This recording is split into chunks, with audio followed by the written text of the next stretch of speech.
लोकिज्म की एक नई वीडियो में तुम्हारा स्वागत है लॉन्डो, जहां पर इसका पावर सिस्टम जितना ही ज्यादा एक्सपेंडेड और फोकस्ड है, वहीं इसका कैरेक्टर रैंकिंग सिस्टम भी उतना ही ज्यादा यूनिक और एक्सपेंडेबल होता है। जिसमें रिसेंटली अगर देखा जाए तो सबसे ऊंचे ओहदे पर आता है the regional kings. And seriously Lookism के एंटायर सीरीज में एक ऐसा बंदा है जिसे प्री जनरेशन के टाइम से लेकर अब तक किसी सिंहासन या किसी भी रीजन की जरूरत नहीं पड़ी, but he is still a king, जिसे प्री जनरेशन तो छोड़ो, फर्स्ट एंड सेकेंड जनरेशन के बंदे भी जानते हैं और इवन उसे डरते हैं। और अगर बिना किसी पे कुलाड़ी छेदे अगर मैं बताऊं तो I am talking about our one and only Tom Lee the ultimate king. जहां ये वीडियो मैं इसलिए बना रहा हूं क्योंकि कहीं ना कहीं मुझे लग रहा है, स्पॉइलर अलर्ट, अपने टॉम का भी हाल काइंड ऑफ गोजो जैसा होने वाला है। Although I personally don't want it, but इस वीडियो में तुम्हें जानने को मिलेगा कि आखिर अपने टॉम को द अल्टीमेट किंग क्यों कहते हैं, एंड आने वाले समय में चैप्टर्स में या पूरे इस आर्क में टॉम एंड कीटा के बीच जो भसड़ होने वाली है उसमें तुम क्या एक्सपेक्ट कर सकते हो। एंड एक और चीज, गन वाली वीडियो में तुम्हारा काफी बढ़िया प्यार रहा है, तो thanks a lot for that. And इसकी जो नेक्स्ट वीडियो आने वाली है यानी उसी टॉपिक के रिलेटेड, तो वो भी इस हफ्ते तक आ जाएगी, तो टेंशन लेने की जरूरत नहीं है। जहां पर मैटर पेपर वापस आए तो आखिर ये बंदा जिसने लिटरली जानवरों को ट्रेन करके रखा है उसे द अल्टीमेट किंग कहते तो कहते हैं क्यों है। जिसे समझने के लिए तुम्हें पहले किंग्स वाला कॉन्सेप्ट समझना पड़ेगा, जो कि कब शुरू हुआ था,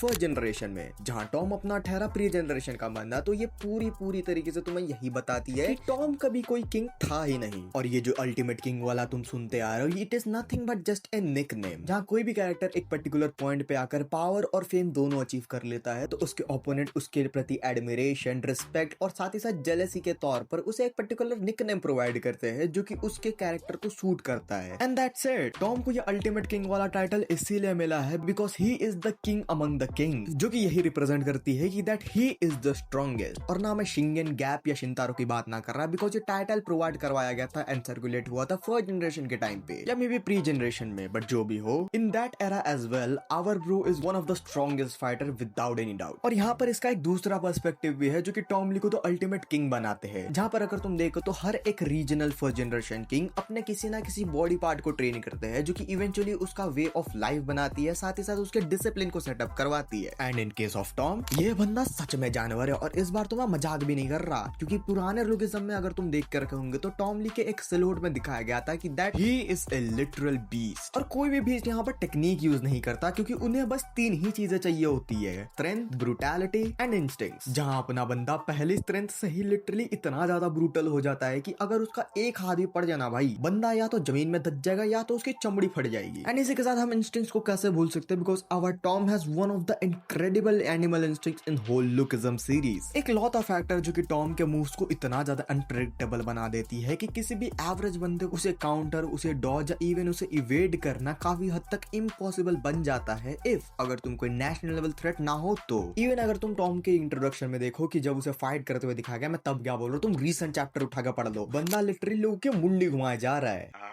मुझे शिंतारो की याद आ गई, ब्रो वाज रियली ब्रूटल। बाकी यही कुछ वो रीजंस है जो कि pre gen, first gen and even second gen में भी टॉम के खौफ को बनाए रखते हैं, जो कि अल्टीमेटली उसे बनाते हैं the king of the kings, which is also known as the ultimate king. और अब फाइनली बढ़ते हैं अपने एक्चुअल टॉपिक के ऊपर, जो कि मुझे पता है कि तुम इसी चीज के लिए वीडियो को देख रहे हो। एंड सच बताओ तो यही मेरा क्लिकबेट था, ताकि तुम इस वीडियो के जरिए समझ पाओ कि आखिर अपना टॉम कितना ज्यादा ओपी है व्हाइल बीइंग अंडररेटेड। जहां इस आर्क में कोई चीज हो ना हो, तुम्हें कीता वर्सेस टॉम के बीच की भसड़ जरूर देखने को मिलने वाली है। एंड इस चीज का आउटकम भी चाहे जो भी निकल कर आए, तुम्हें फाइनली इस जानवर की एक्चुअल लिमिट देखने को मिलने वाली है, एंड दैट्स फॉर श्योर। क्योंकि अंदर ही अंदर हम सब भी जानते हैं कि अपना बंदा अगर अपनी पे आ जाए ना, तो भैया अकेले पूरे के पूरे लोकिज्म के आदि फैंडम को खत्म करने का दम रखता है। बट कभी अपने को ये देखने का मौका नहीं मिला, सिंस पीटीजे ने उस समय के लिए लोकिज्म में किसी ऐसे कैरेक्टर का इंट्रोडक्शन का इजाद नहीं करवाया जो कि टॉम के लेवल का हो सके। Gun and Jungu are excluded by the way. But anyways, PTJ ने फाइनली एक ऐसा सेटअप तैयार कर रखा है जो कि टॉम को एक ऐसे सिचुएशन में फेंक देंगे जहां पर उससे बाहर निकलने के लिए उसे अपने एक्चुअल लिमिट या उसे भी क्रॉस करना पड़ सकता है। जहां पर कोइंसिडेंटली कीता और टॉम में मुझे कुछ ही सिमिलैरिटीज दिखते हैं, एंड वो हो सकते हैं स्ट्रेंथ, ब्रूटैलिटी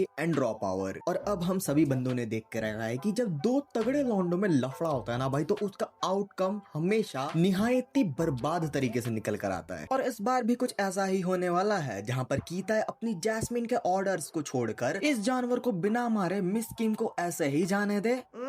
मैं बता रहा हूँ तुम्हें, पीटीजे धीरे धीरे गे बदलता जा रहा है, क्योंकि जैसे उसने जिन रैंक के साथ किया है ना भाई, मुझे सच में चिंता है कि टॉम के ऊपर कभी ऐसी नौबत ना आए और मिस किम लौंडे दंगों पे उतर आएंगे। बाकी अकॉर्डिंग टू पीटीजे राइटिंग, इस कहानी का एंड कुछ सही नहीं होने वाला है अपने टॉम के लिए, एंड मैं इसे खुले में बिल्कुल नहीं कहने वाला, बिकॉज तुम समझ जाओ मेरी हिम्मत नहीं हो रही यहाँ पर। बट आफ्टर ऑल टॉम के लिए शायद चीजें यहाँ पर कितने भी गंदी क्यों ना चले जाए, वो बंदा लिटरल जानवर है, एंड जानवर अपने एंड पॉइंट पे ही सबसे ज्यादा खतरनाक होते हैं। एंड इन दिस रिगार्ड्स कीता भी है इस चीज से काफी ज्यादा अफेक्टेड होने वाला है, जो कि ऑब्वियसली लुकिज्म के स्टोरी को भी आगे चलकर थोड़ा सा इम्पैक्ट क्रिएट करने वाली है। और अब मैं यहाँ पर पूरी चीजों के ऊपर प्रेडिक्शन नहीं लगाने वाला, बिकॉज मेरे को भी चैप्टर एंजॉय करना है और तुम्हें भी। जहाँ लास्ट में मैं बस यही कहना चाहूंगा कि असली क्वेश्चन ये नहीं है कि टॉम यहाँ पर जीतेगा कि नहीं, क्योंकि नेक्स्ट जनरेशन के राइज के लिए ऑब्वियसली प्री जनरेशन को स्टोरी से हटना ही पड़ता है, और इसी वजह से असली क्वेश्चन ये है कि क्या लुकिज्म फैंस अपने अल्टीमेट किंग के फॉल के लिए तैयार है या नहीं। और इसी के साथ दिस वीडियो एंड्स हियर। बाकी एज यूजुअल मैं मिलूंगा तुमसे एक नेक्स्ट वीडियो में। Till then take care everybody and sayonara.